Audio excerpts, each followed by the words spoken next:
Hello, everybody. Welcome back to the Clue Crew podcast. My name is Katie. I am here once again with my friends, one of whom has just popped out of chat on accident. Um, but I do have Allison, Hey. and I have Maddie back now. Yeah, hi now. And our special guest for the week is our wonderful pal, Alyssa. You might know her as Lady Linda with a bunch of A's. Lady Linda. Yes, exactly. We love it. We love to see it. And we love to have you here to talk with us about Final Scene. I'm excited. So, yeah, Final Scene, a classic. Truly. Yeah, this game is such an easy go-to for me. It is such a classic. And it's a pretty quick playthrough. I can get it done in only a couple hours. Yeah. I think I streamed it with some friends, and I think it only took me like 2 or 3 hours. Like, it's a really quick game. Which is probably one of the very few, like, complaints I would say I have, because I would love for this game to be a little bit longer. Yeah, me too. But it's so impressive how much they still manage to pack into it, even when it is such a short game. Mm-hmm. I think it's one of those games that's much more like exploration based, and so it really depends on your familiarity with the plot and what you need to do. True. Because if it's been a while, I definitely spent a good 4 to 5 hours the last time I played it. But I can see how you could easily fly through it if you know where everything is and who you need to talk to where. Right. Mm-hmm. You know, it's funny. I feel like, given all of the snooping opportunities, it makes it feel a lot longer for some reason.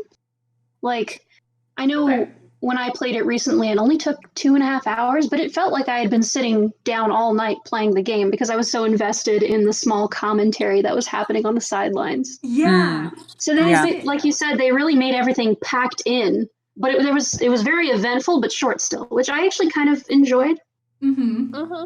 Yeah, it's for very sure. thorough. And like, I don't immersive. feel like it's lacking really in any of the areas, especially when it comes to like narrative and characters. Yeah, definitely. It's so good. And yeah, like you said, you just get invested. It's a very immersive game. I feel like you're in there, and you really feel like you're in there.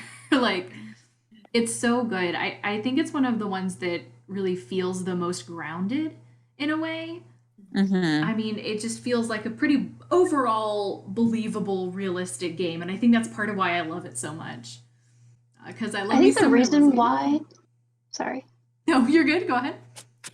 I think the reason why it feels so grounded is because they have really good character development through not just talking but behavior.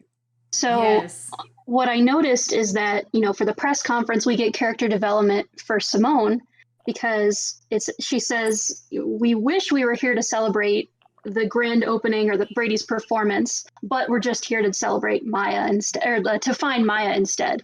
And so, like, little things like that, and then finding the camera in her bag with Brady looking kind of upset and annoyed and in the chicken suit. Like, we get to kind of find out their own dynamics without having to explicitly ask them how things are going.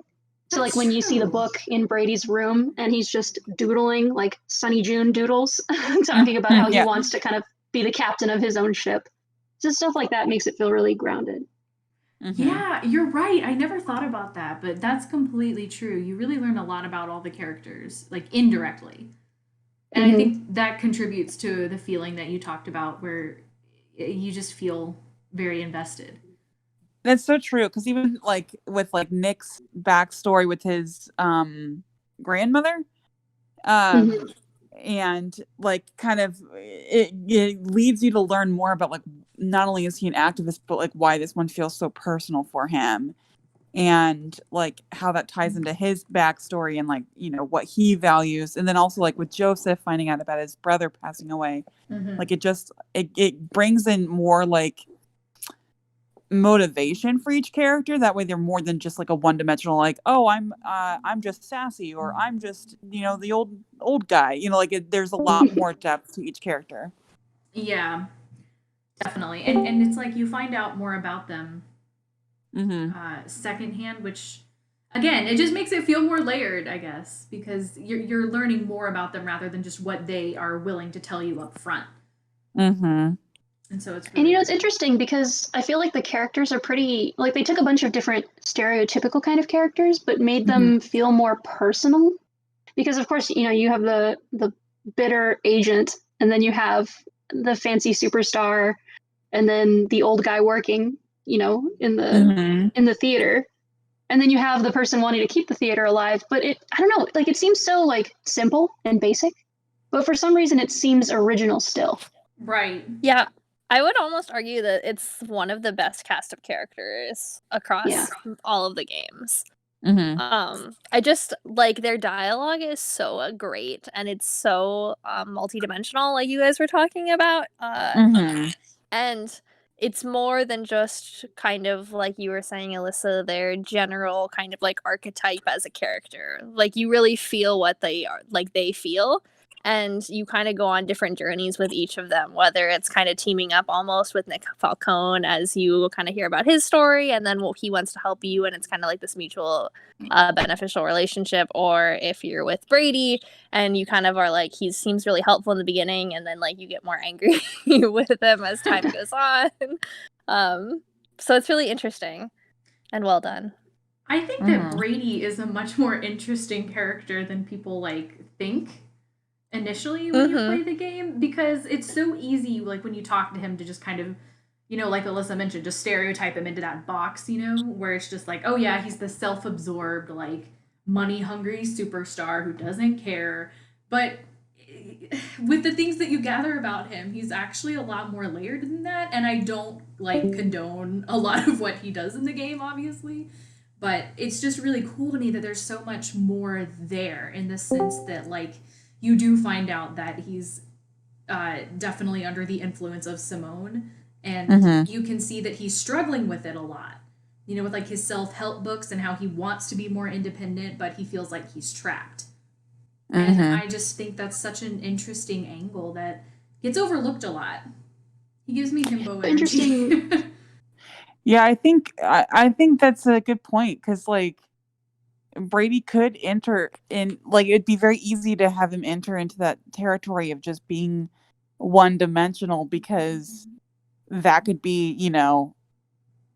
I don't know, just like an easy corner to paint him in. But I think it's really cool to learn about like him and his dynamic with Simone, and seeing that kind of point of contention between the two of them. Yeah, he could very easily be another Rick Arlen, but it's very obvious that his passion is not in his own fame right, or publicity. He's kind of very much being pulled along. Which also, could you just imagine like working a hot dog stand like one day and you accept this offer from this woman, and like the next thing you know, you're struggling to like get control of your life again? It's gotta be wild. I'm so uncomfortable with how she talks about that day. I hate it so much. Oh my god. Please, an electric. Light it on fire and throw it into a dumpster. Please, like, get it away from me. It's so weird. Pure luck, I was craving it. I'll be frank, at 7 a.m. Like, what? Stop. Listen, Simone lives her life and all of the emotions within to the absolute fullest. Oh my god. Were you going to say something about Brady, Alyssa? It's also interesting to think about how we can learn about Brady through his interactions with other people and how they respond to him originally. So, like with Nancy, to me, she just seems very over the top. Like, I already hate you and I don't know you yet. Yeah. So, like, it's natural for him to assume that if she's in his dressing room, she wants an autograph or something. True. Because why else would she be there? He doesn't have any other evidence that anything is not that. Right. But, I mean, the fact that she just automatically snaps at him, and he immediately says he wants to be helpful. So I don't know why she's so, like, mean to him at the beginning. I don't know. It just seemed a little intense. And that just kind of teaches us a little bit about Brady's character, because he's still offering to help, even though she's just being really mean at the beginning, I think. Oh, you know what? That's interesting. That's very, very true. I I think it's probably she's just like really stressed about the Maya situation, which by the way, where was this stress when her best friend got kidnapped and ransomed in the Seven Gems? Right? Like Listen, what? that So was chill. booked as a vacation. Anyway, not gonna go there right now, but but yeah, no. Like I think Go ahead. obviously Nancy's behavior is justified. Like I agree that it's because she's in a stressful situation, but the fact that Brady responds in such a way saying, "Okay, what do you need me to do? I can help you." Like Yeah. that says a lot about how he is. And I think that's interesting. Yeah, I agree. I feel like Brady himself at his core is probably not a bad person. I think again, it's just because of the situation that he's been thrust into. Like it kind of almost forces him to follow that mindset of being self-absorbed and thinking about, image and stuff like that. And that I guess is also exemplified by the book that he's reading, the self-help book, the You Are What You Project. But yeah, I think a lot of Brady's worst qualities stem from Simone's influence on his life too. It's interesting because I've always felt that way, and I always have given Brady a lot of credit just overall for how he acts in the beginning and how he seems like he genuinely wants to help, but there's things that he feels he can't say because Simone told him otherwise. Like when he lets it slip that he found the press pass in the basement and then goes back in and is like, oh no, actually the balcony.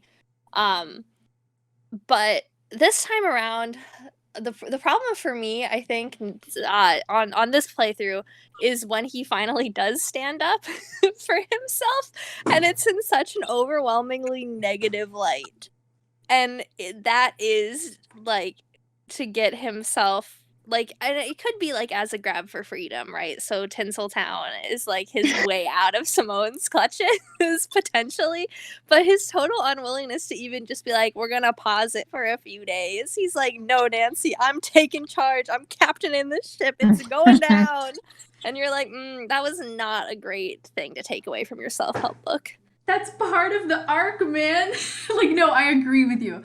I completely agree with you about the principle of the concept. That was not the best thing for him to put his foot down on.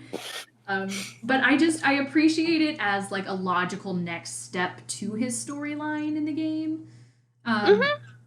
Just because it does make sense when you take all of the evidence that you've previously been handed about, this image that he's kind of been taught to project, and you have to think about your image, you have to do this, you have to do that, and it just feels kind of like an organic progression to me that this is the big dark secret that he's been harboring, and that this is unfortunately the thing that he's gonna end up taking into his hands. And so while I definitely don't agree with it from a moral standpoint or on principle, I do still appreciate it as a part in the game, and I still stand by how I feel about his character, because again, I feel like it is still a lot due to the external circumstances. I will say the logistics of that part really made me laugh, because he's like, if you don't mind me, I have a wrecking ball team rally to rally up. And then he just goes back when she leaves and just keeps looking at his book. Yeah. Just the logistics of that. I can just imagine her running around going crazy, and then him just being like, hold on, I gotta read my book, but I'm not stopping. I'm not gonna stop what's gonna ruin your life right now. He's got to get those last self-help tips in so he can command the wrecking crew successfully. Yeah. It's so funny because I did not even know that he would respawn in the dressing room again after you have that conversation with him. Oh God. Literally, yeah. I didn't even know that he would show up again until this last playthrough.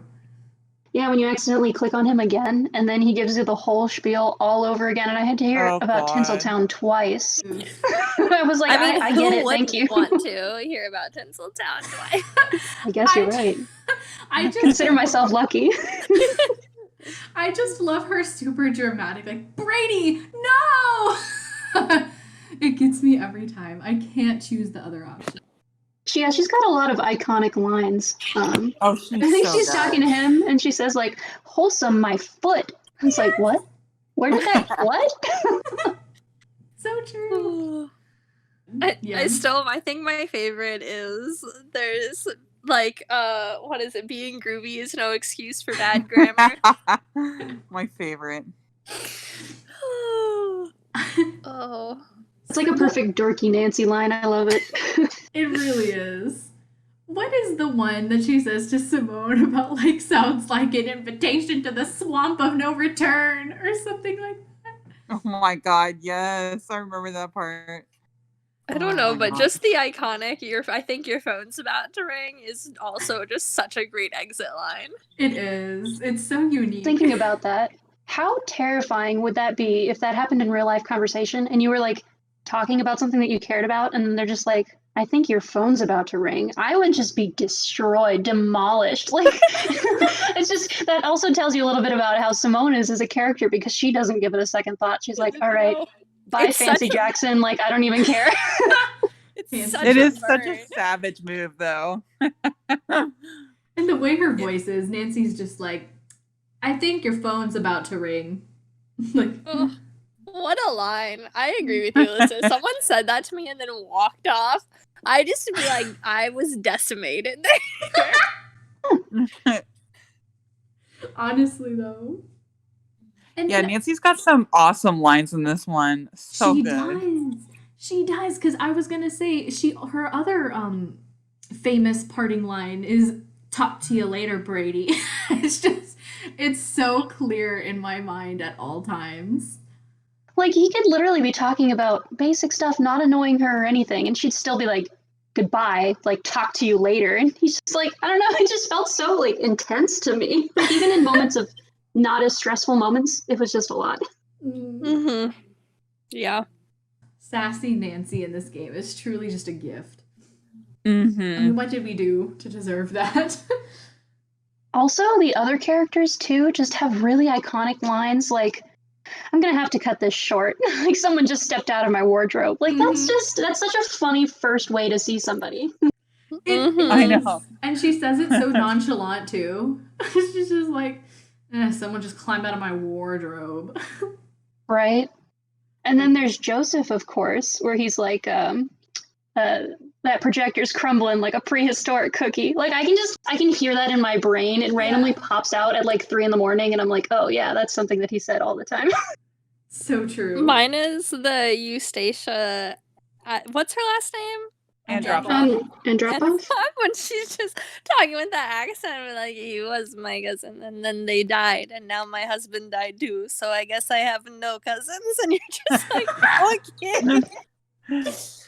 And then at the end, she's like, save it for my funeral.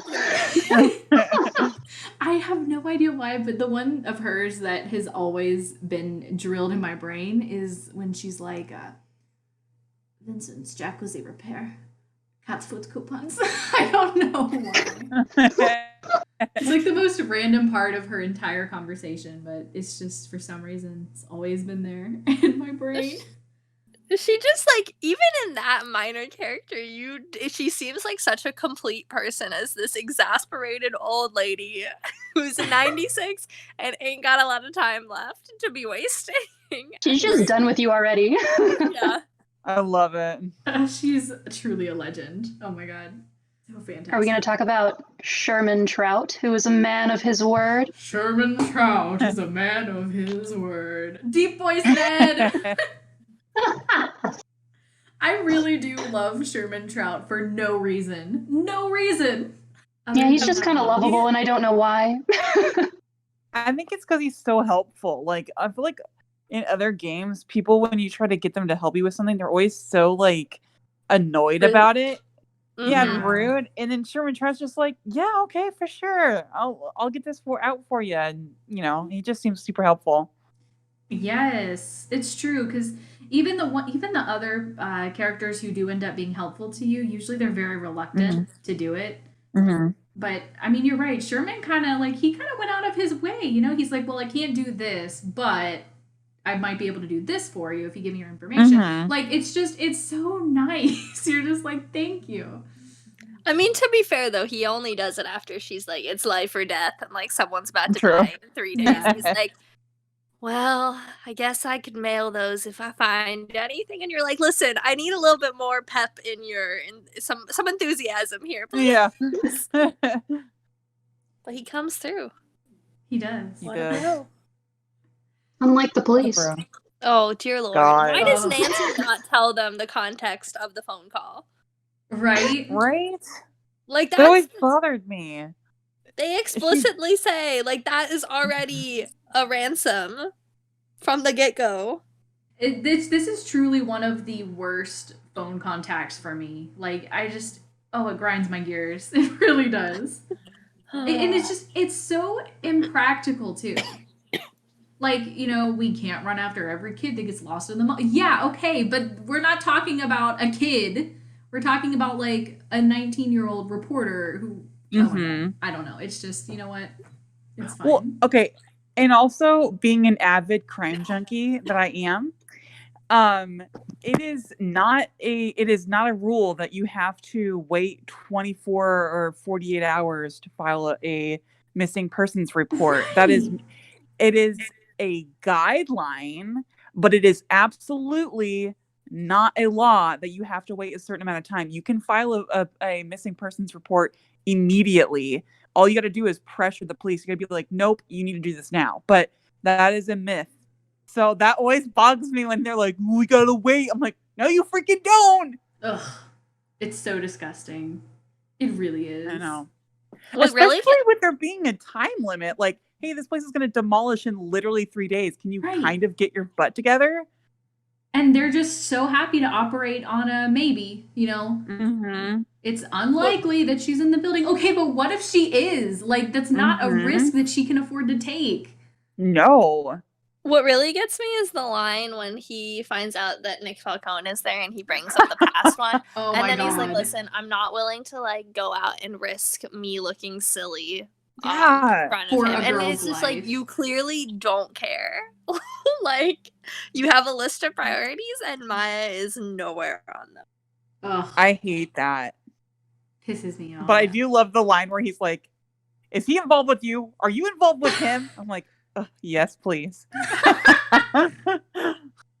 I've spoken to him. I'm not involved with him.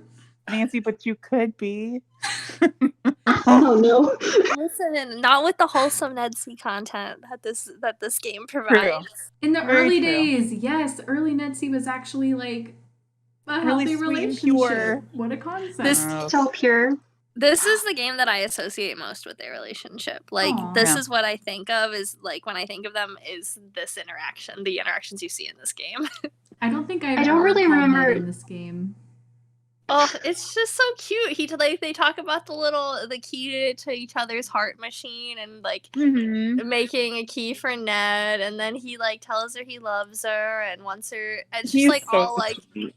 Aw. yeah, it's so sweet and supportive, and he just wants to hear about the case, and it's just, like, friendly and, pure. I love it. That's lovely.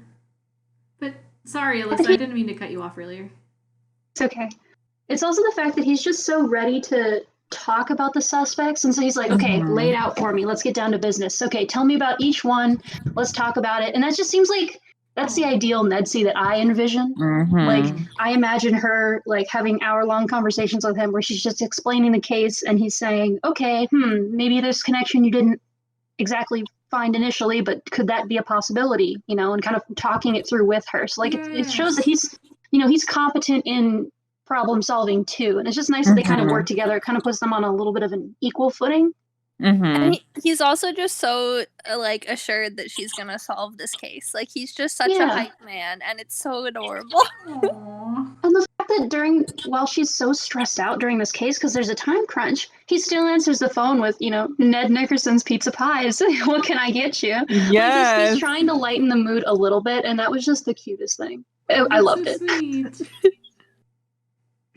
There's also another phone contact, right? The blueprint people. Yeah. Yes. I wanted to talk about that because this might be an unpopular opinion. I love the fact that they put you on hold. I think that is hilarious. Like, every single question she asks, they're like, oh, one moment. And then it plays like the hold music. I don't know. It just felt so like realistic. And it's like you were annoyed, but you were also laughing because it was like, why would they put this in a game? Right? I completely agree. I don't know. It was just, it made the game super charming. I really loved that. I am I also kinda 100% like it 'cause on board with that. yeah. I like it too because it adds kind of like tension. You're like, oh my god, hurry up, and then so that reveal at the end where like someone already checked out the blueprints was like, wait, what? My only beef with the whole situation is I don't understand Joseph, like what he tells Nancy half the time. And I get that it's probably just another indicator that he's not okay. But like he could have just told her to get the blueprints from said year instead of the 1956 version. They needed the original ones, but he already had the original plans.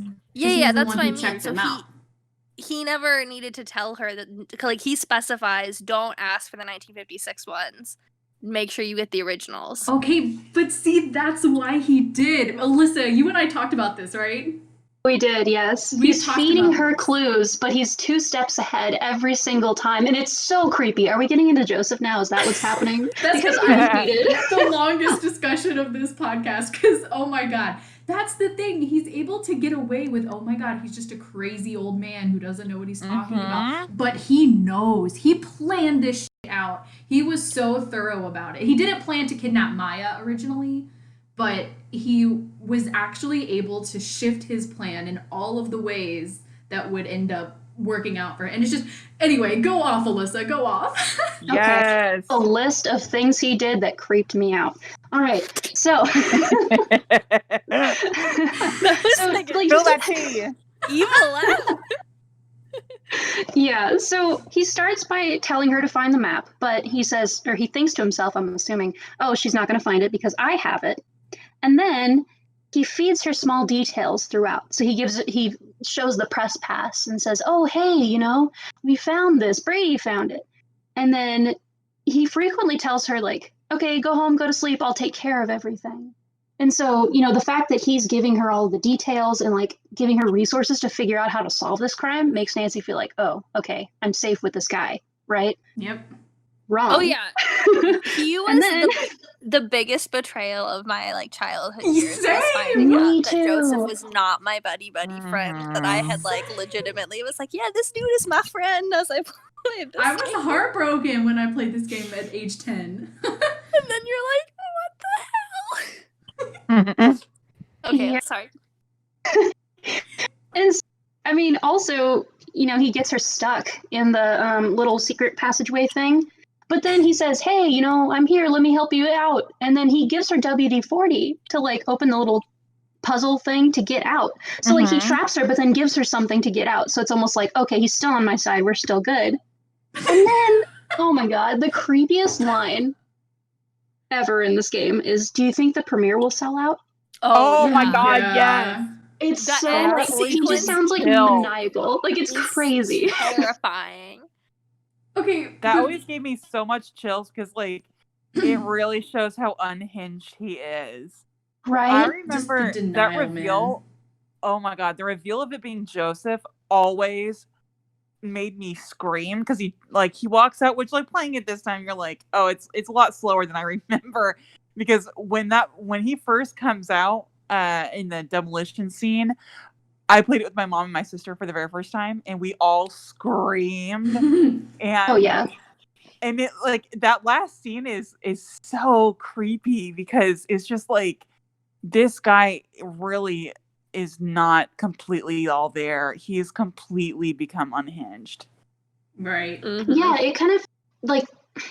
So I guess it's one thing for him to be the culprit and to do something bad, but it's another thing for him to show that he's kind of delusional a little bit. Like he's speaking as if something else were true that's not. So like, will the theater or will the premiere sell out? That's like, this is going to happen, but that's not reality. So she's like, okay, what does he think is reality and what's actually going to happen next? It kind of makes the world of possibilities open up like, oh gosh, he's capable of anything. Like who knows what can happen? And he like shoved Maya in a little, what do you call that thing? The thing.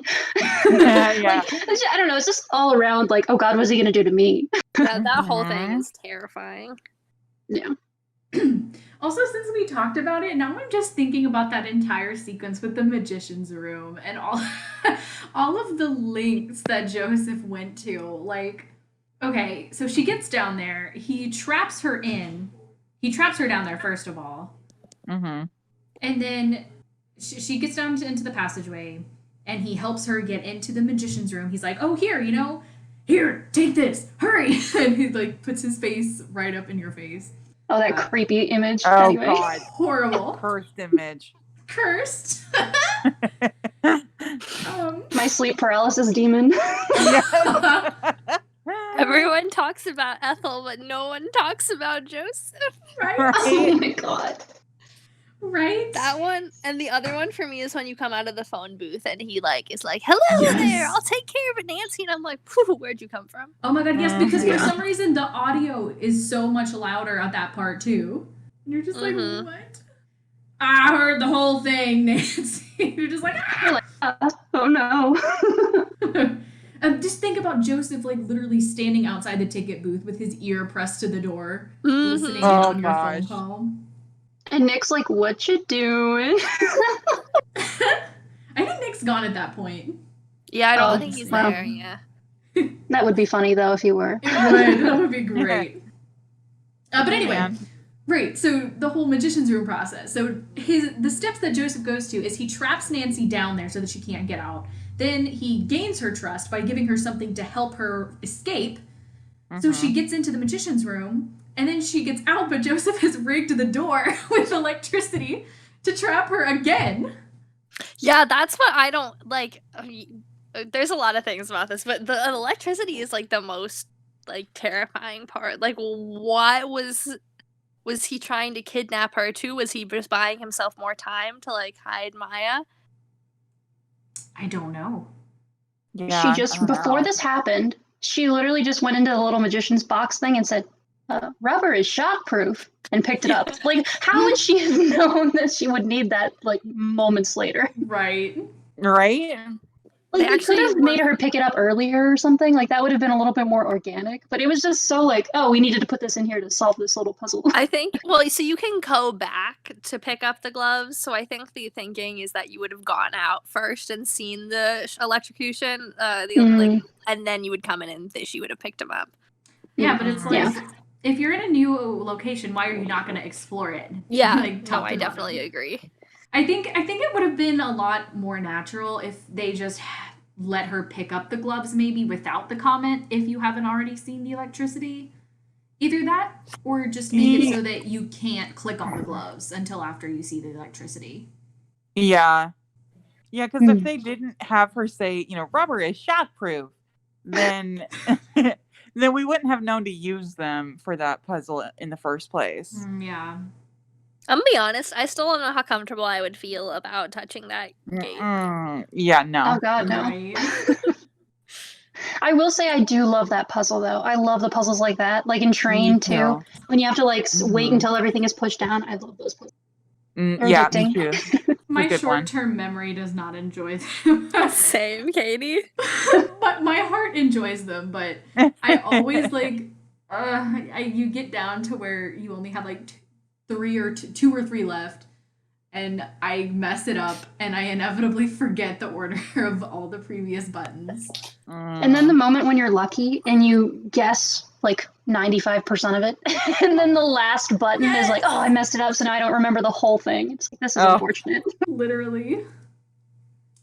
Yeah, I also love the completely generic, like, stock scream sound effect that they got for when you get electrocuted. God. Like the horror, like the haunted house, like horror rides at like really cheesy state fairs. It's like, ah! It's like the most basic sounding scream. Yeah.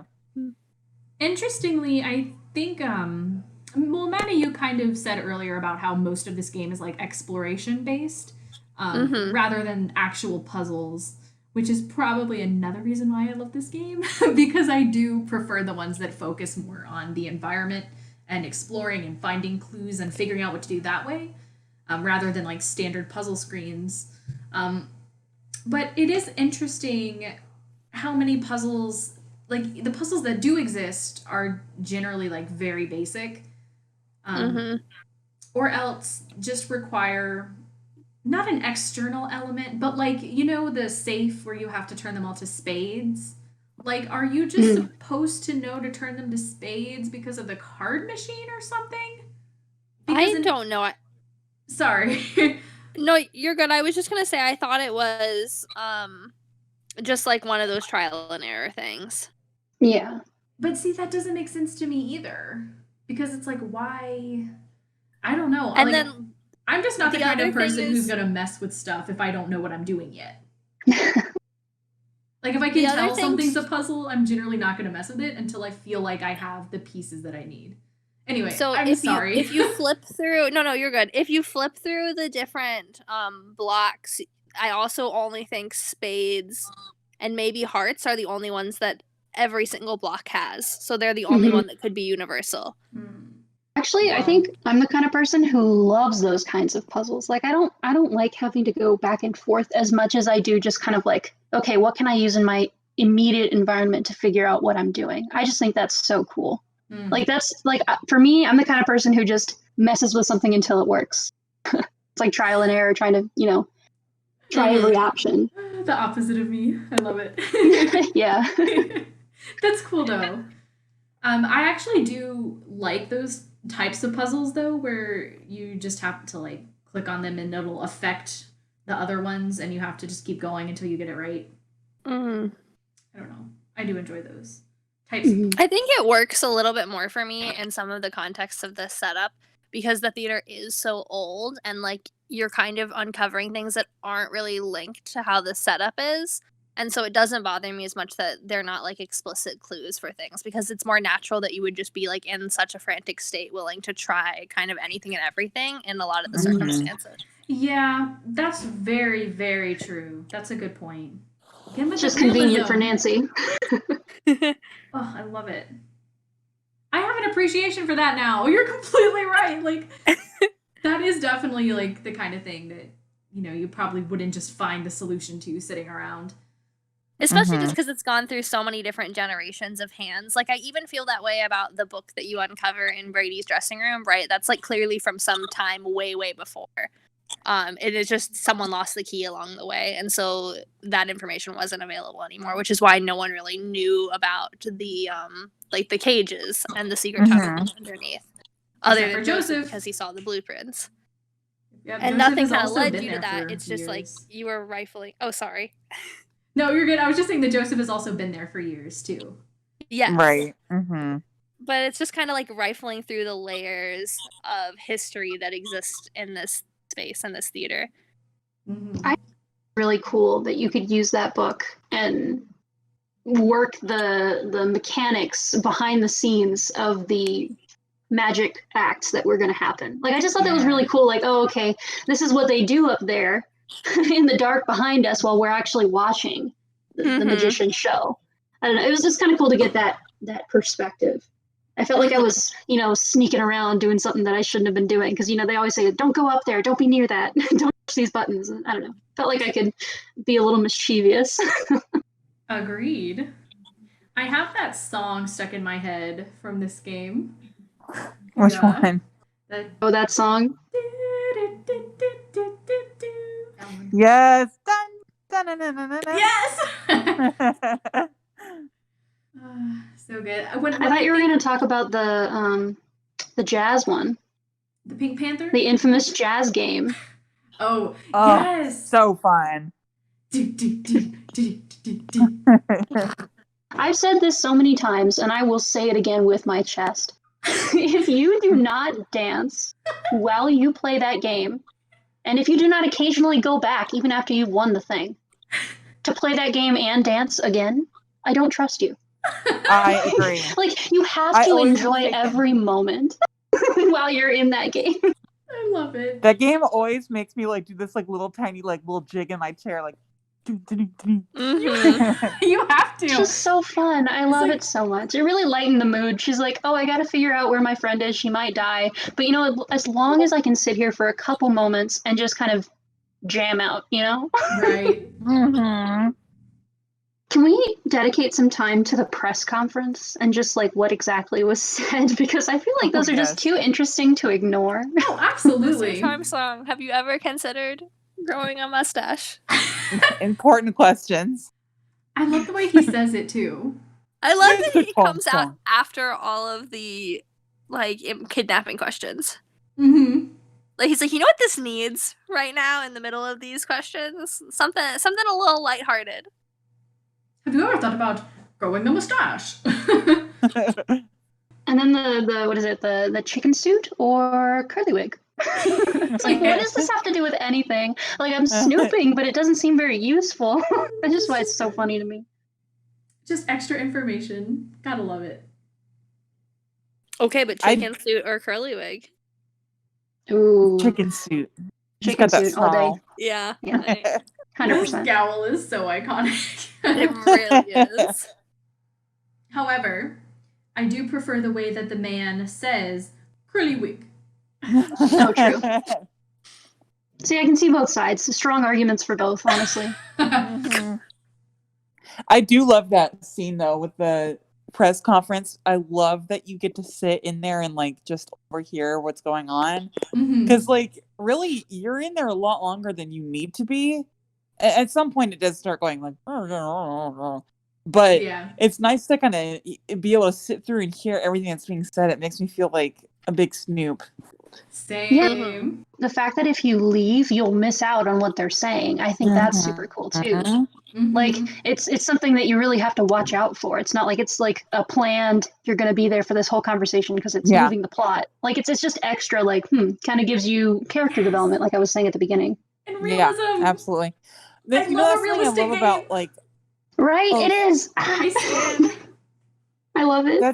That's the one thing I really like about like some of the classic Nancy Drew games, like the early ones, is I like that there's a lot of things that you can get without, there's a lot of extra stuff that you don't necessarily need in order to solve the mystery. Yes. So that's why the replay value I feel like is a lot higher, because there's like things you can read, or things like dialogue options, or like things that you can find that you can end up uncovering at a different time you've played it, and it just adds to it. Whereas I feel like some of the newer ones, it's like you either get this or you don't get this, like there's not a whole lot of dialogue options that you can explore in a different time of playing it, like I don't know, I just think that adds to it. That's very true. Also, I think with not only that, but also looking back at the culprit's way of speaking, really, it makes it really worth it to play the game again. Because then every single time I play, I think, oh, wait, that meant something different that I didn't expect it to, or that was strategic for a specific reason. I just thought that was really awesome that you can look back and you have like a whole different perspective on it. And you kind of learn more and more about each character the more you play. Definitely. And I also agree with you, Allison. I feel like the later games stopped including optional things. Yeah. Like it just kind of became one linear experience where, you had to do all of these things to finish the game. And there wasn't really a lot of wiggle room within the narrative that they had planned out for the game.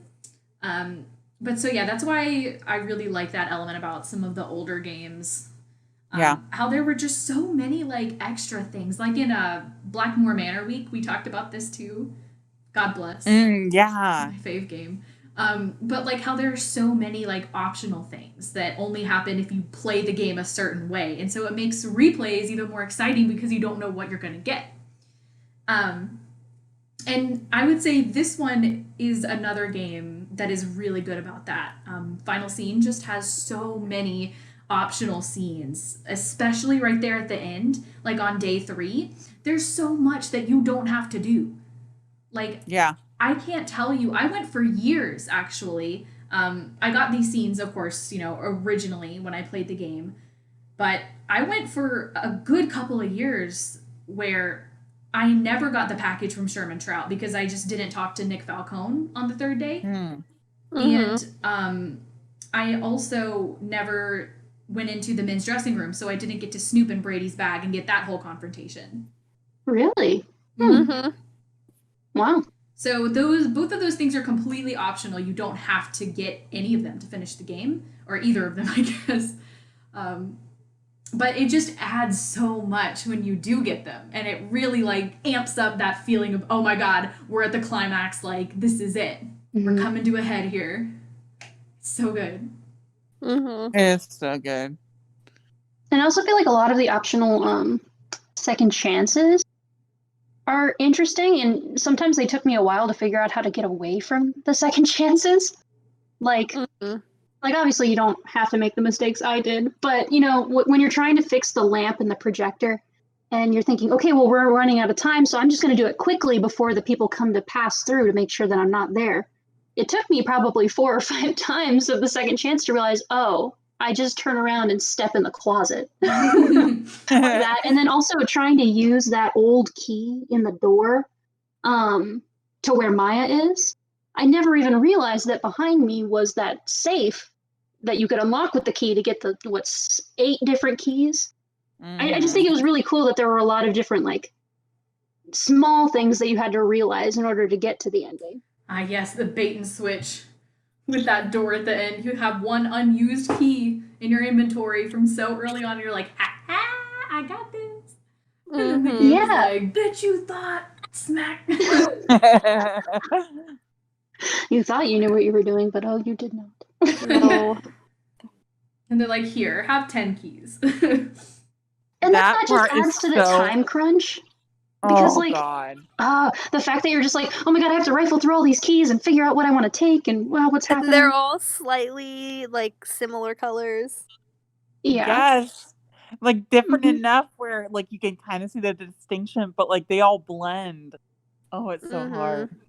The craziest thing happened in that the very first time I ever played this game, I got the right key on the first try. And wow. I've never experienced that stress because I've just always remembered which key it is. And it makes me so sad. I wish I could wipe it from my memory because I want to feel it. I want to feel the stress pumping through my veins. Yeah, I get like, you. There are so many other things where, like, they just kind of mislead you, too. Like, the fact that you think you can break Maya out through just, like, smashing the glass. And that just doesn't work. And then you don't expect, you're so focused on trying to get her out, that when you turn the corner, you don't expect him to jump out in front of you. Right. Oh, yeah. Like, it just adds to the time crunch because you're already anxious about the fact that you, like, barely made it through the door in time. I'm still bitter that you can't use the sledgehammer. This is like I get it. At him?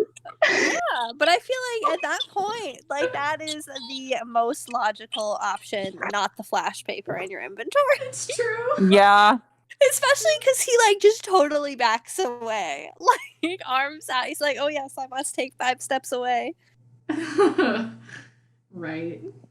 Yeah. Another thing that's really cool about that end sequence, though, is how they placed all of those documents right there inside the safe, too. So that's kind of like another thing that you have to weigh, like, how much time do I spend sitting here reading these papers? Which just also really adds to it, I think. It's funny though, on a second or third playthrough, whatever, once you've played it already, you realize how much time you actually have. Yeah. Like, yeah, true. I just for fun, I wanted to see the second chance of the wrecking ball, and I just kind of let the clock run out, and I was sitting there for like 3 minutes, just kind of waiting for the little clock to run out, and he was just staring at me because I ran out of dialogue options. So we were just staring at each other like, That's also a really hilarious part is, like, Nancy is just out here trading magician puns with him for, like, a real long time. An iconic moment. Yeah. She's just like, I'm just gonna keep spouting things out. And you're like, now is not the time for that. Trading magician puns, I'm dead. That's what they are. That's true. We don't need to close the curtain on this. There's time for one more act. And you're like, Nancy, stop this. It's not the time. We still have time for a grand finale here, Joseph. Yeah. Maya, meanwhile, is like shoved in the glass, and Maya, meanwhile, is like shoved in the glass and like, hello, like, can you help me out? Two types of personalities, trades puns, and then solves it with flash paper, or it's just like, let's start swinging, bitches. Oh man, can you imagine how Maya must feel though when Nancy finally shows up and she starts taking the sledgehammer, right? Right? And she's What?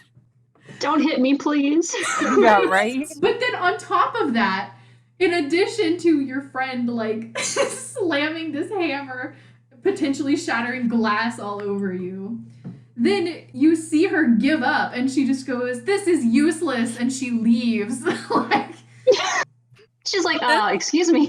This is the real reason why we never see Maya again. She cut off all ties to Nancy after this experience. Oh my god. Yeah. I She wouldn't was blame like, her. too much for me. Please never talk to me about your detective business ever again.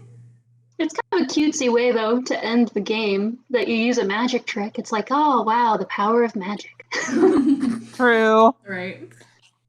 I also love that machine is in the basement that you get the flash paper from, because I love the idea that, like, you know, back in, I don't know, like the 50s or 60s, it was just totally kosher to pass out flash paper that was, like, literally lighting things on fire to any child with a quarter. And clearly, inspection laws have changed that. You know what? I feel like I could believe it. Yeah. It really feels like they were like, this is not okay anymore, and brought it down. Right. I just feel like there's so much history in the theater. Like, I almost feel like it's kind of an archaeology experiment. Like, you're going through all the layers of things that have happened over the years. See, that's what I love about, like, games that have, like, a historical subplot, is I love when you kind of uncover little like, nuggets from the past. And it's just so cool. Kind of related to that. I'm sorry. No, you're good. You're good. So kind of related to that, all of the graffiti in the back, like on the way to Simone's closet, like the snake was here and like K Heart T, like that just adds so much like personality. I think that's really cool. And also, okay, something that somebody told me, I think maybe it was Cambria. Shout out to Cambria. But she said that the writing that says Snake was here, Snake was an original version of Sunny June. And so that was supposed to be some sort of Sunny June character development before he was actually presented. But they changed his name or something. They changed his nickname or whatever from Snake to Sunny. Oh my god! That's amazing! That's so cool! Yeah, because I wrote it down as I was playing the game because I wanted to bring that up. I was like, what does that even mean? The snake was here. But then I was talking to Cambria about it, and she said, yeah, that's somewhere in an interview or something, little Jackalope said. That is incredible. The true first Sunny reference was supposed to be in this game. Right, so pure. And of course he would write on the wall. Of course. Oh, yeah. I love it. It really just, like, all the little elements just bring the history of that theater to life so much. Like, you see the Houdini aspect, you see, like, clearly when it was used as a play, and there's leftover notes from stage managers, and just everything, like, all the dresses and things that are in the dressing room, and you're just like, wow, this thing has really done a lot. And, like, you kind of really, I don't know, feel swayed to Nick Falcone's whole idea, because you're like, I kind of don't want to lose this place while you're playing. And you also see the modern developments. Like, you see all the really weird movie posters. Yes. Like Chocolate Alley. The Moose Next Door. Navel gazing. Yo. Which is clearly Emperor's New Groove. Yes. Iconic. There's just so much personality, old and new personality there. Definitely. Yeah, that's great. And I cannot have a Final Scene podcast without going off about the most iconic bromance ever formed in the entire series of Nancy Drew PC games by Her Interactive, which is the begrudging roller coaster of a friendship that forms between Nancy and Nick Falcone. This relationship is everything to me. The way that they start out, she's all snarky because she's stressed. You know, she's being that way with Brady too and Simone, but, you know, and because he comes off kind of abrupt at first. Because he's sort of, in a sense, taking a stance that is on the kidnapper side just because it supports, like, his cause. Which, of course, Nancy takes the wrong... Well, I mean, I guess she isn't wrong to take it that way. It's still a pretty unfortunate, insensitive thing to say, but, you know, she goes off on him, but they still have to get to know each other despite it. And she learns to respect him through the backstory that is his great-grandmother. and the injustice, the fact that she never received payment for all of her work. And so it's like she kind of agrees to help him despite the fact that they started on the wrong foot, just because it's something that she agrees with him on, I mean, she wants to get justice for, an artist who never received credit for her work. And then it just ends up becoming, she realizes that at the end of the day, man, this guy is on the same side as I am because he also wants to get this stopped. He's trying to stop the demolition. Maybe it's in my best interest to work with him. But then they hit a rough patch because she finds out about his criminal past that he didn't tell her about. So there's a whole other rift, and the development continues. But by the end of it, they're buds again, because at the end of the day, they need each other. And I just feel like that trust that she had slowly grows throughout the game. Despite the rocky period where she finds out about his past, like, I think it's because he is fairly upfront when she confronts him about it. Like, he comes clean pretty quickly about it. And so from there, like, she's able to kind of move past the initial shock of it. And then by the end of it, she's like, yeah, you can send the package in care of Nick. I trust him. It's just, it's so good. It's so good. It's so pure. I have ranted for a very long time. But the last thing I want to say is that you also know that this character left an impact on her because she actually brings him up in Secret of the Scarlet Hand, which she never does. She never talks about suspects from previous cases, but literally just when she's talking to Henrik, I believe it is, she's just like, well, in the words of Nicholas Falcone, and I'm just like, it's so cute. I like to imagine that they still keep in touch. Oh, yes. Maybe she going to be my question. Maybe that was actually going to be my question. Like, how do you think they said bye to each other at the end? Like, I just have this dramatic image of her being like, "Thanks for your help, Nick," and he just like grabs her shoulder and he goes, "You know what, babe? You fought the power." He just like silently walks away. It's just like, what? I just love the idea of him sending her like letter updates about his ongoing Had It theater things that he's doing. Yeah. They're pen pals. Pen pals. Yeah. That's so cute. I could kind of imagine, like, since he is still out there protesting and doing his thing, like maybe she sees his name like on the news or in the newspaper or whatever. And so she sees like the number to contact, and so she'll just like check in with him every once in a while. She'll just be like, hey, I saw you were doing this. That's cool. They just catch up. Babies. That's adorable. I love that. Good friends. So much. So important to me. Because it was just this, they were both so reluctant. Well, mostly Nancy. But it blossomed into a genuine, partnership. I'm here for it. I have a lot of emotions. I love it. Yes. Like, she genuinely considered him a friend, I think. And they're both so supportive of each other, I feel like, on their their like related missions. He's amazing. I love Nick. Yes. My man. One of the things I love about him the most is the very ending picture of the game. Yes! Where Brady Armstrong is giving him a hug, and he's looking over his shoulder at Brady's hand and is like, "Get away from me." Like, that is the funniest picture I think I've ever seen in a Nancy Drew game. Like, the fact that it's just so, like, you can so clearly see his emotions on his face in that picture. That's like more than anything, I want to hear this, like, the begrudging tales of like Nick and Brady trying to work together to build this theater. Like, even if it was just like some kind of alternating perspective journal, I just think it would be so hilarious with Nick's obvious disdain and Brady being like, "I'm making a life for myself, finally free of all those bureaucratic people who only wanted me for my publicity or whatever." And I just feel like there's untapped potential. Yes. And then Nick rambling on about corporate generica. Yes. Right. I love it. Oh my god, I love Nick Falcone. Me too. What a great character. He should come back, but I don't know how. He should come back at some point, like in person. Oh my god, I would like lose my mind. Do you know how excited I would be?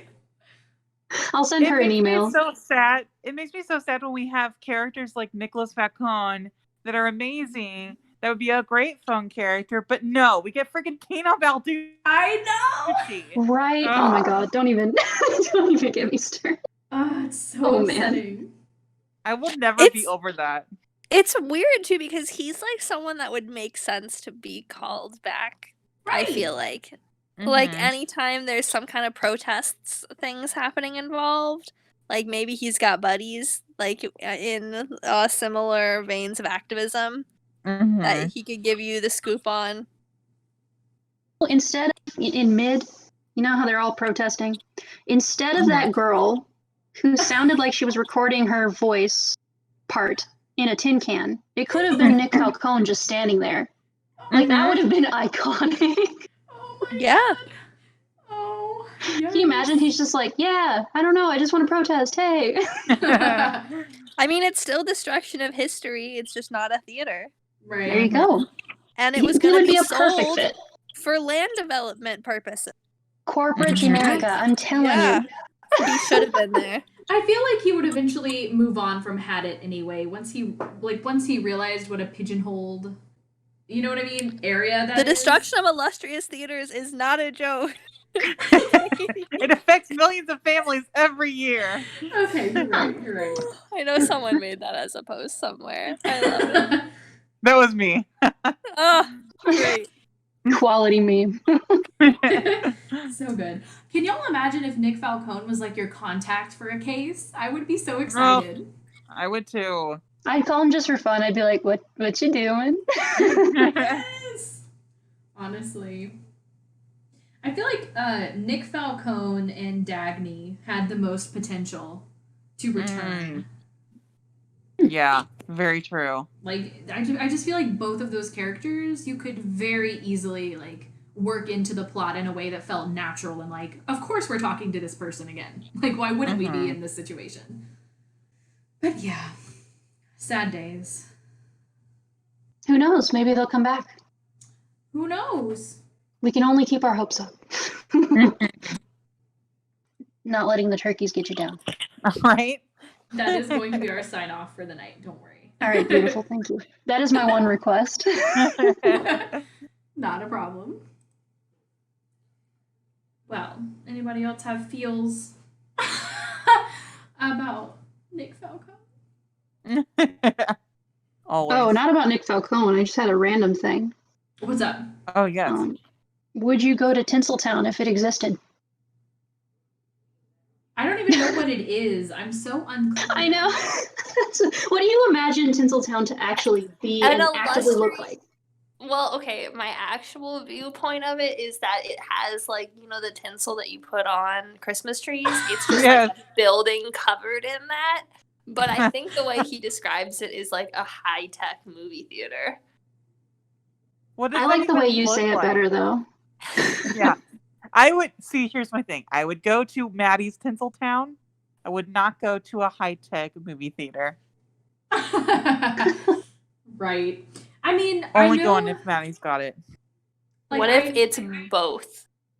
Whoa. Okay, I would go. I see you. I'm sold. Yeah, I made a post about it on Tumblr. I was like, first date, dinner and a movie? Nah, take me to Tinseltown. Amazing. Ideal first date. Makes me think of Ben Wyatt from Parks and Rec. And, like, yes. Yes. Icetown. Oh my god. Oh my god. Because it kind of seems like Brady has the similar kind of naive vibe where he thinks this is like the path to his future. And like it clearly is not a good idea. That's amazing. $10 says B stands for baloney. Hang on one second. I'm looking through my notes and it just says scuttlebutt with no other context. Apparently, I thought that was important enough to bring up. Okay, all good. I said that I was gonna say that's how I feel about my like opinions on the fact that it says Florida in parentheses under Eustacia and Rob's name because I love that they just like, this is necessary. Like, we need you to know that she's a Floridian to excuse like anything that comes out of her mouth. Oh, I didn't think about that. That's true. That was completely unnecessary, huh? Right, it's just like, they're like, yeah, here's a number. Also, she's from Florida. Like, okay, thanks. I love it. Going back to Joseph for a bit, one of the things that like confuses me about his whole setup, and I think again is like another indicator of just his complete mental breakdown, is that a lot of his actions end up hurting the validity of what he's done in the first place. Like the clearing of the pizza boxes. Like if they had seen that, the police could have like used that as a sign to stop the destruction of the theater. Right. Mm-hmm. Oh yeah. Yeah, That's so true. true. Because then it would be an active crime scene.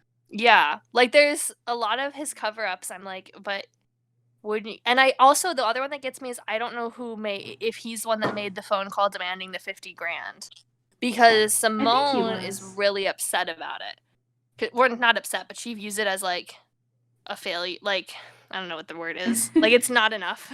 Yeah, this is stupid. She's like, ugh, amateurs. Yeah. Which kind of implies that it was him. I think it was. But, like, why? Because it totally just undermines his whole philosophy. Yeah, true. It's bizarre. It's like you can kind of see him going downhill, like, a little bit, like, his reason makes less and less sense as things go on, and you're like, And I also wonder sometimes when he's giving you the information, yes, it's a cover-up, but I also wonder how much of it is him wanting to seem still like a good guy. Right. Because he can't accept that he's, like, kind of become a villain. You live long enough to see yourself become the villain. The turkeys got him down. Oh, another random thing that I don't even think is a reference, but I love the fact that we have a card for Jake from Talent Farm. Jake from Talent Farm? I've never noticed that. In Simone's wallet. Yeah, like cards. That's amazing. It really is, though. Yeah, this is such a good game. It really is. I really do just wish it were longer, but even... Yeah. I'm telling you, I think it's that realism. It really does feel so realistic. Yeah, I think it's because it feels so real, but I also think it's such a concise mystery. Like, it'd be really nice to be able to have more, but also it tells a really clean story. It does. It doesn't suffer from the Kapu Cave, like, because Kapu Cave is also really short, but, like, when it ends, you're like, wait, what? You know, like, there's so many things where it's like, we did not explore that. Wait, that doesn't make sense. Whereas this one, it tells a tight story. Definitely. And that's one thing I love about this game also, that everybody has a motivation to be a suspect. Like, you could be the culprit for this specific reason. Like, Simone could have put this whole stunt on just to make Brady look good. You know, Nick Falcone obviously had the influence there with the grandmother, and he wanted to, like, you know, it's just interesting to me. Yeah. That's very true, because I do feel like a lot of the games, especially the later games, there's always like that one suspect, if not two, that you're just like, why would they have done this? That you don't really suspect. I also noticed... Sorry. Oh, go ahead. No, go ahead. I remember when I was little playing this for the first time, I was probably like 8 or 9. I remember having no idea who it was until the very end, and it freaked me out. I was heartbroken. They kind of took you on directions, like different directions. They took you on journeys to each suspect. Like, oh, it could be him. It's him for this reason. It's her for this reason. And then at the end, you're like, well, I don't know. I'm just gonna open this package and see what happens. Yeah. Definitely. Yeah, the game definitely goes out of its way, even in like the minor details, like when Joseph appears when you're in the compartment before the magician's room. It's not just that you you encounter him, you also encounter Brady when you're coming out. Right. So you have two possible people. I thought about that too. And And kind of similarly to when Joseph is on the phone, but then Simone is also there on the phone when you walk through the wardrobe. Mm-hmm. It's Right. never just him there. And then Bess and George also make a point of saying that if you call them. Mhm. Oh, I love it. I love it. I also This is kind of funny how. Sorry, Go ahead. No, I was just gonna say how much I enjoy the spoof musicals and stuff, like Nebraska. Is Yeah. one of the musicals funny. they have a poster. Yes. That was all. So what were you gonna say, Alyssa? I have something else to say now. I don't remember what I was going to say. But one of my favorite lines from Nicholas Falcone himself is, "Does this face say America's Most Wanted to you?" Yes. Like, that's Yes, just so... He's just so, like, I don't know, sharp and, like, quirky. And I don't know. I just really like that line. It's just very endearing, but also kind of, like, sarcastic. And kind of annoying, but I just love it. It's perfect for his character, I think. He gives like a Also, I just little love their pouty banter. face. Mm-hmm. Yes. Oh, it's so great. Yeah, they have great banter. Love it. Oh, so good. You're cooler than I thought. Mm-hmm. What's the 411? The lowdown. Oh, you mean the information? Exactly. It's so funny. It's like he's using all the hip lingo with Grandma Nancy. Walks up to him, it's like he's speaking a completely different language. She's like, "I'm sorry, corporate generica, excuse me?" He's like, "Let me explain to you, Grandma. Like, here's the lowdown, the 411. I love it. It's so good. I love how like obtuse Nancy is too. I'm like, use context clues, please. Right? Mhm. Right. Like, it's not that hard to just, like, keep up with it. I don't know. I agree. Pretty funny. Yeah. Oh, at the end was really interesting how she hoped that Maya would testify nicely. Wasn't that a point? Yeah. And I was like, why would she testify nicely? She was kidnapped. Right. It's Yeah. not even, it's like that he treated her nicely, so she thought the testimony wouldn't be too bad. It's like, that's not what I would be writing about. I'd say, oh, my friend is safe, thank God. Yeah. Yeah. Yeah. I hope she goes easy on the man who kidnapped her. Right? Who's literally letting us all die in a blaze of glory. Right. Like, and that's the thing Yeah. too. Is like Nancy feels so much sympathy for him, but I'm like, at the end of the like, he may have had good intentions or even treated Maya nicely, but at the end of the day, like, he was literally willing for them to all die Yeah. for his cause. I'm like, no, don't go nice on him. That's 3 casualties. Yeah. He Mhm. just did not care. Well, I think he's nice and there's redeemable qualities until the very end. Because, you Yeah. can also feel bad for him because his brother died. You Yeah. think, okay, well, maybe he has nowhere to go. Okay, this makes sense why he would want to stop this. But then he's just delusional. Which is It kind of changes the whole course of the mystery. That is another thing I wanted to say too, is like how eerie it is, like what a good liar he was about that point. You know, when Nancy called him out and she was like, you know, I did some checking, you don't have a brother. And honestly, like, the first time I played this game, I thought nothing of that. He was just like, he was able to explain it so well and so concisely. He was just like, now I am going to Arizona, but yes, my brother died. I just didn't want you to feel sorry for me. Like, it sounds so believable and so natural. Yes. Like, She had enough things to worry about, so why would he add that to her stress? Like, why would he just emotion dump onto her? Exactly. Like, it makes complete sense. Mm-hmm. I don't know. It's so... Joseph's psychology is so interesting to me because, like you guys said, clearly, like, he is delusional to an extent, and you can kind of see that deteriorating throughout the game. But at the same time, you know, it's also this thing that me and Alyssa were talking about earlier is still true, that he was still cognizant enough to be able to methodically plan out a lot of these steps that he took. See, that's where I'm like, I don't know that it was methodical. Like, I feel like he is legitimately unwilling to see the reality of the situation, and so he can't go against what he wants to be true, is that he's a helpful, kind person, and also that this theater is not going to be like torn down. Ooh. He is methodical about making sure that his voice is over the intercom setup. Yeah. Definitely. And kind of portraying it, especially when Nancy kind of finds Maya later on. But a lot of the times when he's he's helpful, it's very unnecessary. Like the blueprint comment, if he hadn't brought it up, Nancy wouldn't have looked for it, and it wouldn't have made an impact on her investigation at all. And it actually ends up hurting him more, even though the blueprints weren't there.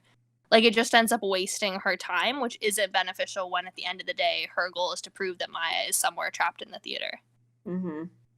Yeah. And same kind of with the pizza box situation. Like, it just seems like he's in over his head, and he's completely unsure what he's doing at that point. Yeah, no, I definitely agree with you on the pizza box, especially because you're right. Like, that absolutely in no way helped his situation. I feel like maybe there's a possibility where it could be a combination of what both of you are saying. So he had this planned out, but then as he kind of got too involved, he kind of lost his mind a little bit. Like, he was kind of in and out of being methodical and then just doing what he felt was what he wanted to do in the moment. It almost became interesting to him to see how she would react to things. Yeah, potentially. I definitely think his initial plan is super planned out. But a lot of it after, I find that it's him reacting to circumstances. I wonder when Nancy ends up in the room or whatever, and he hears her. He would see the lights in his station and realize that she's down there. Oh yeah. So then, naturally, you would go after and try to open it, but that's acting in the moment, which is why I can makes more sense of the wires, because he didn't have time to really move Maya to the upstairs location, but he does have enough time to grab her out of Nancy's sight and electrocute the wires so that he has more time later. And maybe he doesn't intend to kill her, but it's just I gotta do something because I can't let whatever this mental image that he has of what's supposed to happen fall apart. Right. It just seems very desperate to me, if that makes sense. Not that it isn't methodical, but I find that the desperation is, for me, what I see as the heart of the kind of the situation. Well, right. I feel like he went into it intending to be very methodical, but because he is kind of in a deteriorating mental state, compiled onto the fact that his whole plan got thrown in the first place because he kidnapped the wrong person, I just feel like he did tend to panic a lot. And so that made him make decisions, and then he was wait, no, I changed my mind, I want to do this instead. And so it just made some of his actions seem very inconsistent and not beneficial at all to what his plan actually truly was. And that's super interesting, because the whole time we as the players are focusing on Nancy's stress and trying to find her friend, but then behind in the background, it's him stressing out about what do I do next? What do I want from this situation? Do I want to try to hold on to my reality, or do I want to try to do something to mess with Nancy, or what do I do? And so there's this whole different level of everybody stressing about everything, honestly. Because Nick's trying to save the theater, and then Simone's trying to save everybody and save Brady, and then Brady's just trying to escape. Right. And so everybody has an issue that they're trying to handle on their own, and they're all struggling. Definitely. Yeah. And it's I definitely can see how things could be kind of construed as very intentional moves on his part. When you think about the posters, and maybe if he drops the hint to Simone about because he mentioned, I think he mentioned something about kind of doing or bringing public awareness of it. So does he put the poster up because he wants to show Nancy that he's helping, or does he want it to cause more attention about the circumstance so that it's more unlikely that they'll go through with the demolition? I don't know if that made any sense. No, it makes sense. I don't think it's something that I've thought about. Yeah, I guess there's an element of, because it's not really that he doesn't want to get caught. That isn't his end goal. His end goal is creating enough chaos and upheaval that the theater stays intact. Right. But with that, though, he's also having to grapple with the fact, because if he goes to jail and the theater is saved, that doesn't satisfy what he needs either. Mm-hmm. So it's a very convoluted circumstance that he's kind of walking the line. True. Very true. Anyway, he's terrifying. Yes. He is. Bottom line, I don't want to be around him. Yes. I think he's the only character that, like, to this day when I play it now, I'm like, oh, like, you make me physically uncomfortable talking to you throughout the game. So creepy.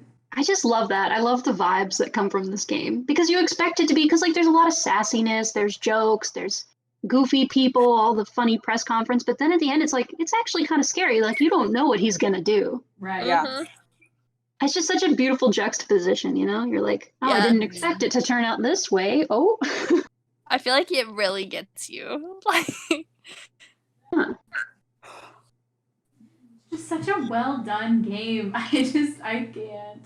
This one, Final Scene was my #1 favorite game for years.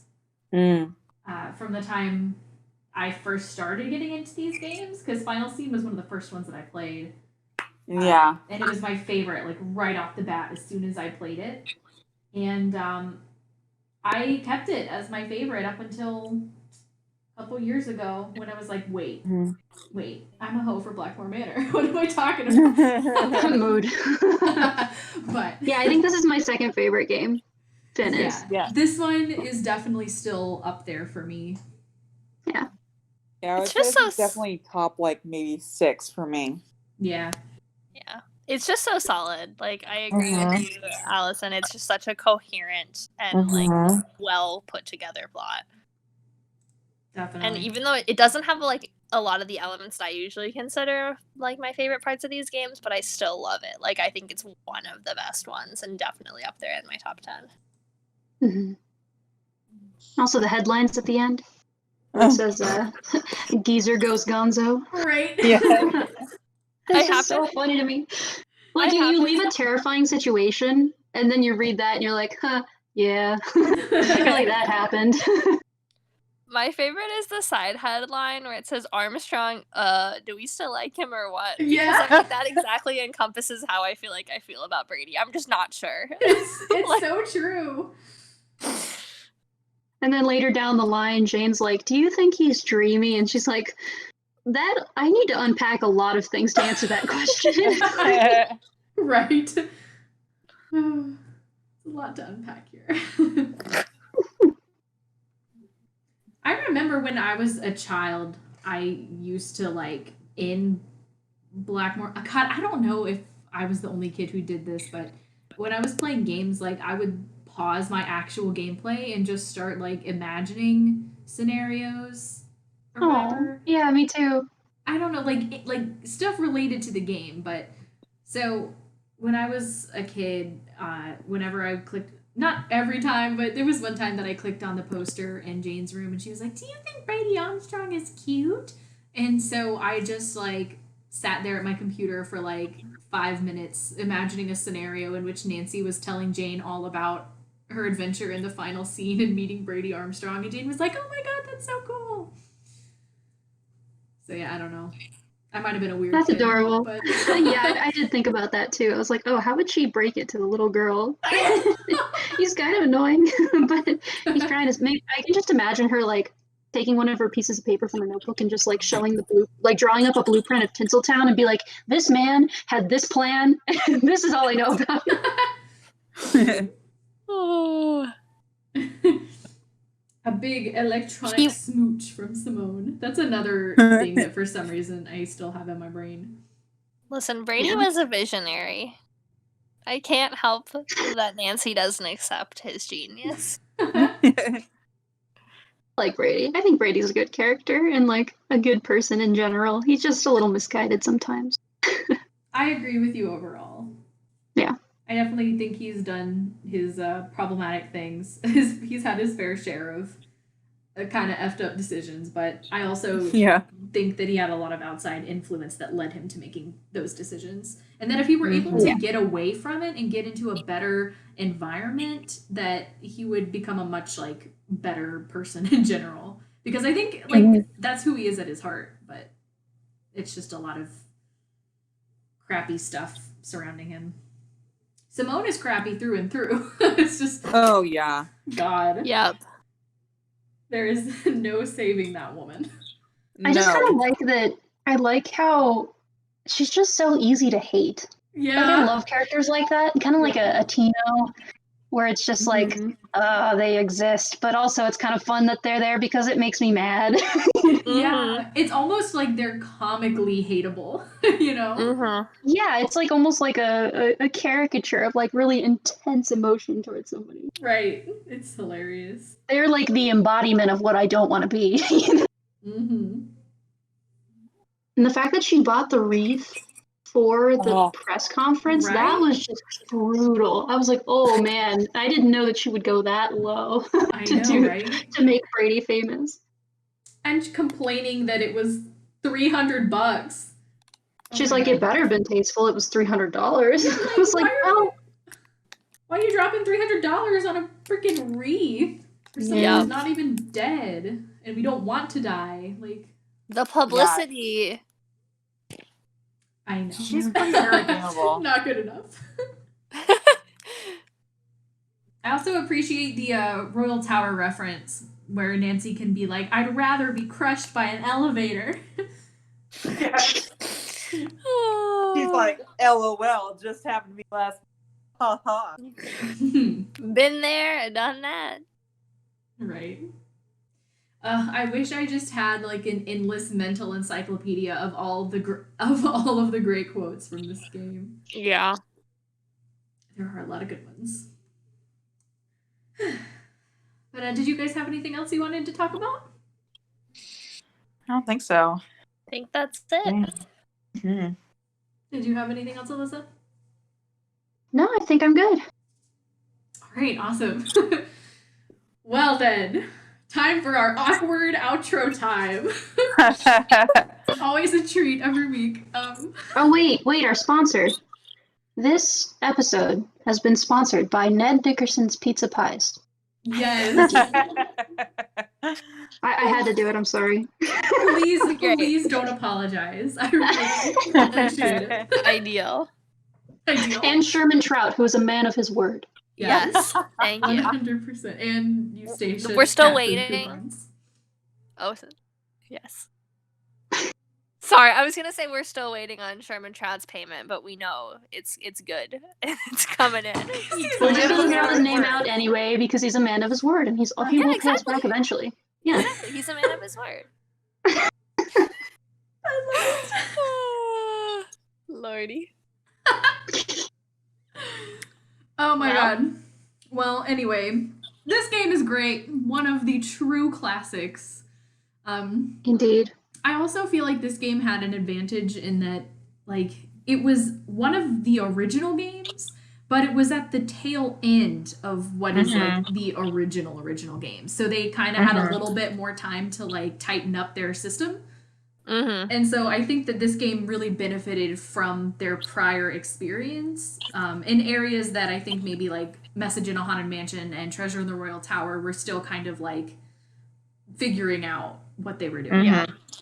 In some the rigging a little better, just talking from like a game development perspective, the rigging was a little better. The textures there were things left to be desired, but definitely a lot better than the and then when you walk inside Brady's dressing room and you don't like go in yet, you just open the door, the mirror's just black. They didn't put any texture on the mirror. Like that was funny. There's like a texture missing on the rope too. Anyway, that's just a game development thing. But, it's true though. I can't unsee that stuff now. Right. But yeah, definitely such a great game. I'm glad we all agree. Yes. And so with that, thank you so much, Alyssa. I'm so happy you were able to come on. Yes. Thanks for letting me rant. It was great. I love your rants. Yes. And thanks as always to you guys, Maddie and Allison. Always love getting to talk to you about Nancy Drew. Of course. Same to you. And to all of our listeners, Don't let the turkeys get you down. Fight the power. Woo. We will be back next week though with whatever game is next week. Labyrinth of Lies. It's your boy Gregor. Gregor! Oh. Oh my Gregor. god. I got Nick Falcone this week and I get Gregor next week. I am truly blessed. Oh, man. Living the dream. Honestly though, quality. All right. Anyway, do you guys want to wish everyone a turkey wish together? A turkey wish. Yes. What? We're gonna do an awkward don't let the turkeys get you down. Yes, and it's gonna be Okay. like everybody speaking at a different time, but we're just No, gonna you know do what we it could anyway. say? You know what we could say? We could tell them that their phone's about to ring and just like end it in the most rude way. Just be like, I think your phone's about to ring. I need to leave. Oh my god. Or whatever you wanted. That works too. Let's do both. Let's do the turkeys and then we'll do the phone. Perfect. I'm Okay. scared. We Nice. need a countdown. Yep, we're gonna count down right after 3. After 3. So Okay. 1, 2, 3. Don't let the Don't let the turkeys turkeys get get you down. And also, I think your phone's I think about your to phone's ring. about to ring.